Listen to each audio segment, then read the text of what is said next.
Warning, this video and this build is extremely fun to play. Warning, this build is also very good at breaches. This build is fast and it's great at mapping. Warning, you're gonna wanna stay to the end of this video because it could also be good at bossing with some tweaks, and I'll show you how. What's up everybody, Kafka here, and we got a build for you today. It is absolutely fantastic and it is so much fun to play. Do me a favor first, we are so close to 5,000 subs on the channel. Hit that sub button if you haven't already, and if you like the video, please like the video so it can help with the algorithm. But let's get into the Comet build. My gosh, last night I was talking to my brother and I was like, man, I really want to try a new build, right? Maybe something really sweet. So he came across the build that is absolutely fantastic, and I want to share real quick where he got it from. It is Burnstone TV Gaming, so nice job for him putting this build together. We made some tweaks to make it even stronger against bosses, so you're going to want to stick around to the end of the video so I could show you what I'm doing against bosses. I made a couple tweaks in the Paragon tree. It is feeling really good at maps. It's feeling really good at pretty much anything.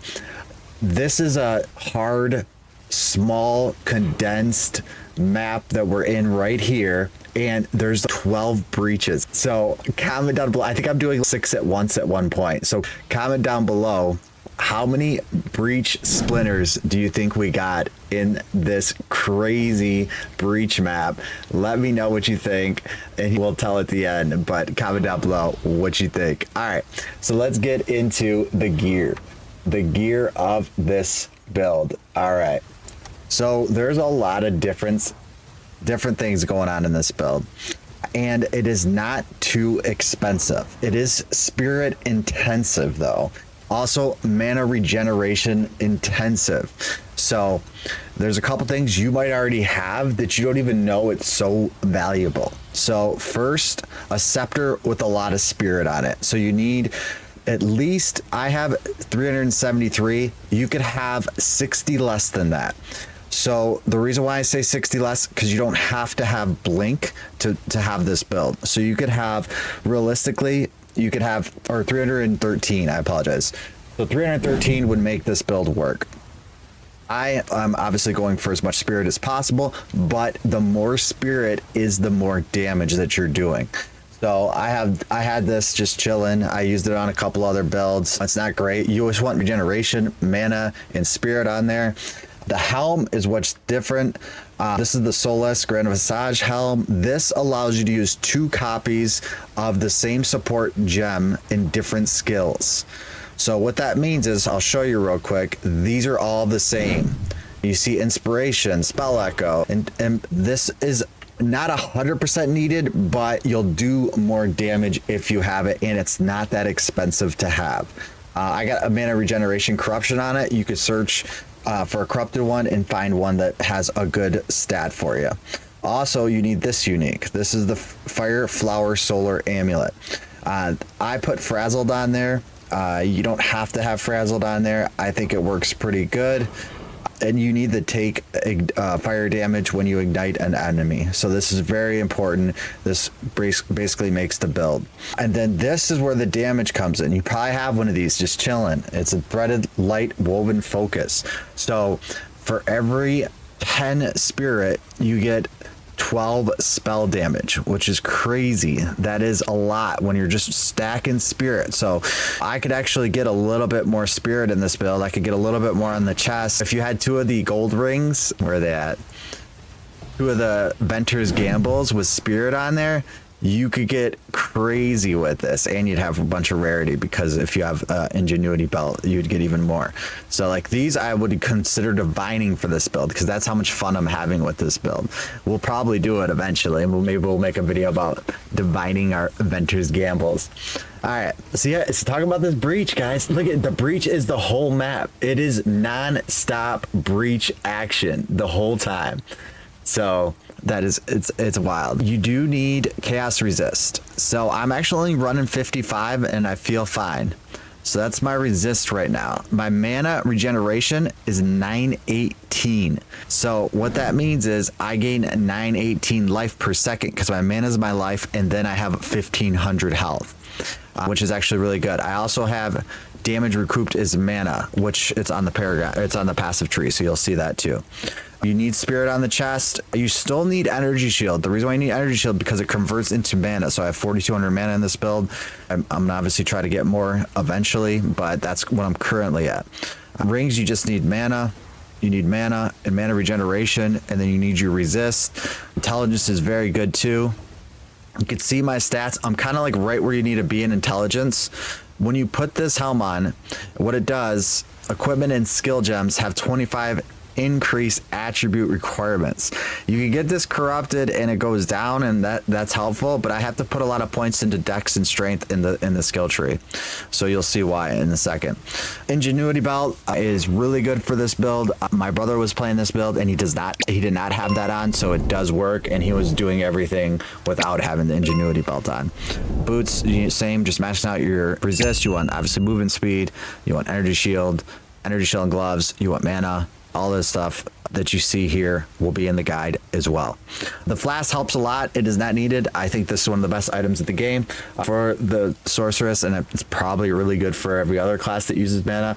I would assume that it's very important. So that's where we're at with the stats. You kind of see that we do have a lot of mana regain. We do have a lot of mana. And the spirit is what's pumping the build. The spirit is king on this build.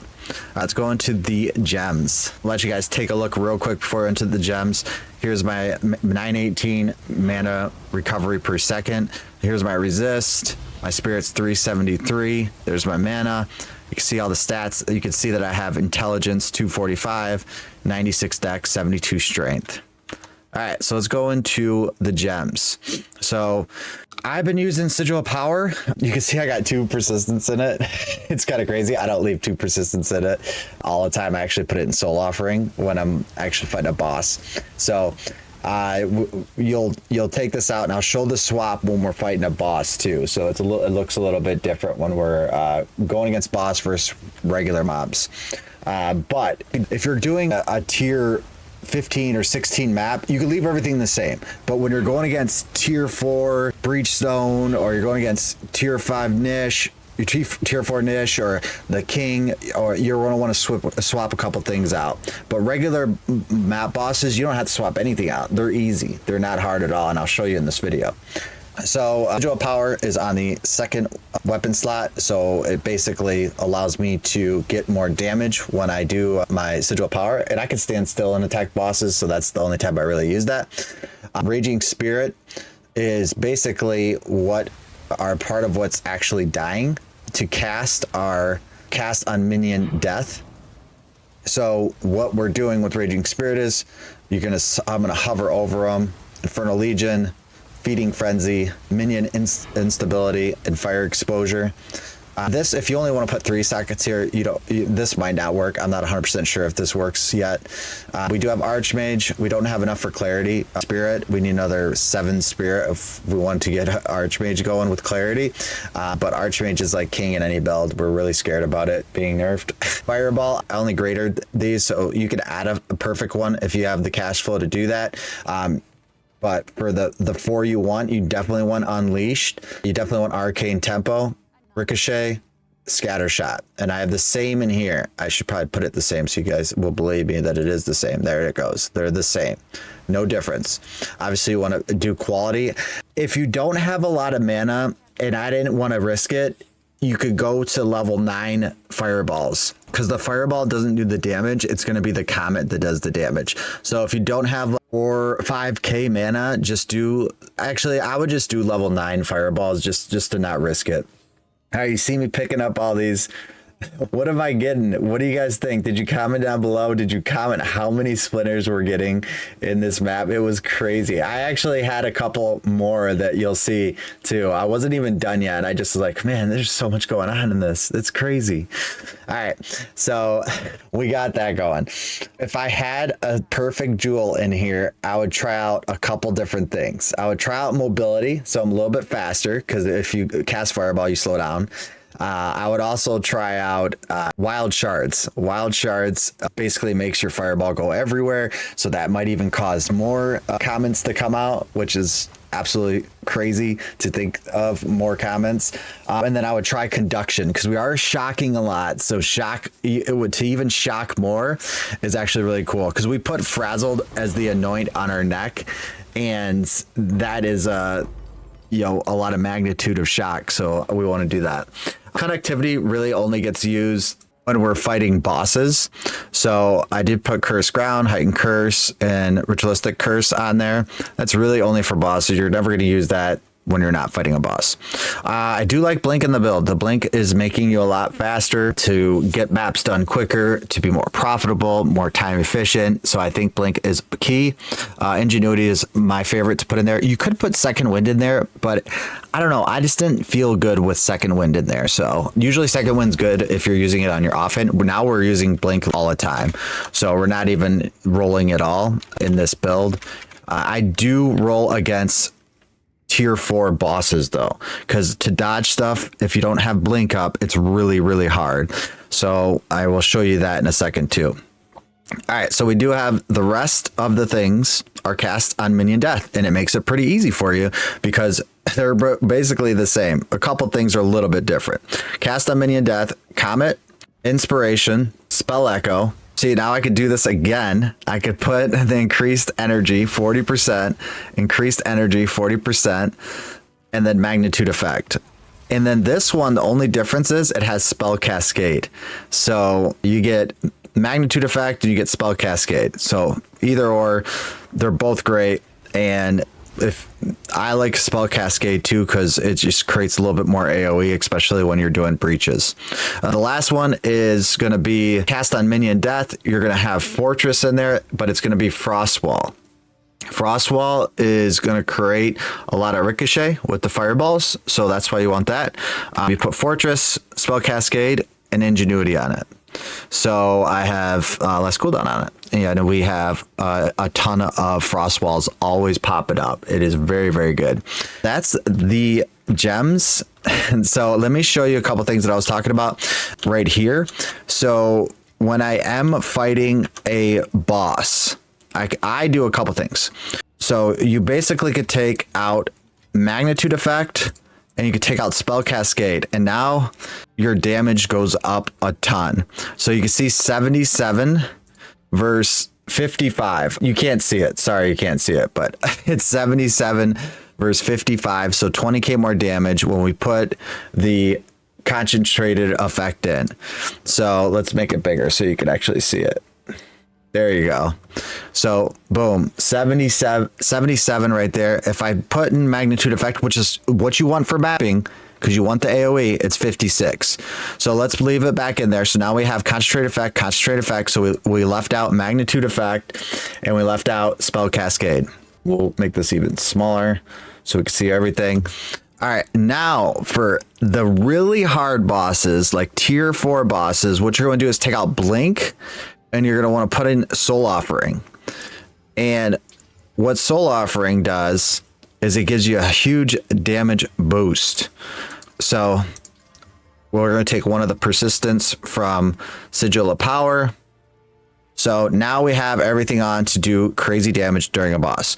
So how it would look is you would cast your Soul Offering, or you would cast your, Sigil of Power, and then you would cast your Soul Offering, which the button went away, and you will see our damage go up to 143,000 damage. So again, all you have to do is, we'll wait till they come up, Soul Offering, and it is up to 133,000, 143,000. So Let's do it smoother so you guys could see it. So we are going to Soul Offering, Sigil of Power, and then cast. Boom. And we have 143k, 138k. The Sigil of Power changes quite a bit, but it is a lot more damage. And then you could just continue to stay in your Sigil of Power. You could do your Soul Offering and keep doing that during the boss fight. That's it. That's all you really need to do. Oh, and then also Conductivity. So Conductivity would actually be first. And it just pumps. So that is how you're going to kill some bosses pretty quick. Like I said, you only need to do that on really hard bosses. You only need to do the Soul Offering and the Sigil of Power on really, really hard bosses. You could do it on other bosses, but it's a practice. I would probably recommend it. But you want to get your Sigil of Power and your Soul Offering and then your Conductivity, and then your damage goes up to like 140-ish K, which is really cool. So I'm going to put these back in because I plan on doing some more mapping, because this build is crazy fun to map with, and I like using Blink. All right, so then we go to the Paragon Tree. You're going to notice we're getting a lot of mana regeneration. So here is the Ascendancy, Force of Will, and then you're going to Sharper Storms. You're getting a lot of mana nodes, Raw Power, Open-Minded, Pure Energy, Mana Blessing. You're getting a lot of attribute nodes because you need strength dex, and you need a lot of strength dex in this build. So you are going to use some nodes just on that. We do get a lot of stuff over here. This one is absolutely important. So if you do not have this, your build does not work, and you brick the build. So you have to have this Necromantic Talisman. You got to have it. So I like Touch of Arcane. This was something I did differently in my build. I think the mana regain up from the Arcane Surge and the attack speed's really nice. Here's this. I will just hover over some jewels for you so you could actually see too. Hover over some more jewels. You could have mana regeneration. You need at least 2 mana on kill 2%. So that's probably the most expensive thing in the build. Recover 2% mana on kill. Very, very important. You want trigger spells, do increased damage. That's really good. Or just increased damage is very good. Trigger spells again right here. Increased cast speed's pretty good too, because just make your fireballs cast a little bit faster. But it's not needed. You will not need that. There's just more attribute stuff. You definitely need the attributes because you need like 240 intelligence for this build. You're gonna see more here. You want all the trigger stuff, and then you actually come down here and get more trigger stuff down here, and then the anoint. Oh, then down, you actually go down here too and get more mana regeneration. Cost of mana skills is lowered because the Comet cost a lot of mana. We do even with inspiration in there. I did do frazzled. Lightning Rod might be better. I never paid for Lightning Rod yet, so that might be better, but this also has mana regeneration on it, and I'm doing a lot of shock, so it's probably pretty good too for the price. So I would just probably stick with that to try it out, but it's a pretty great build. I would say, like I said, you can make this build without spending a fortune. You really, really can. I promise you, you can. You just need to have decent resist. You need to have these uniques I talked about, and you can literally do this build. It is definitely doable for anyone that's in endgame, anyone that has a Stormweaver. I think it is 100% doable. And like I said, it is a lot of fun. So you'll really enjoy it, and I'm just loving it, and I think I'm gonna try to level with this build too. I think it could be a good leveling build, good farming build. Really, anything that you want to do in this game is really, really fantastic for this build. I did do a tier 4 Breachstone, and everything was fine. The boss was about to die and my game froze, so that is what I was playing in the background here. So it is what it is. Stuff like that happens, so it's not that big a deal. Look at that. We even had more. All right. So, oh geez, we made this too big. What are we doing? Hit the screen. But we did get over 140 breach splitters. So everyone that commented, we got 140 breach splitters. Isn't that freaking wild? In one of these. This is still going too, guys. This is still going. I can't believe it. It is. Where is it? It's so going. That thing is crazy. I can't believe there was 11 breaches in this one, and we hit 140. That was wild. took a long time to loot that too. So I think it took 10 minutes just to loot it, which is crazy. But comment down below, what do you guys think of the build? Comment down below if you're going to try it. And also let me know if you have any questions about it. So like I said, we're having a good time with it, and I know you will too. Thank you for all the love. Please like and subscribe, share the video with your friends, and you guys have a great day. Later.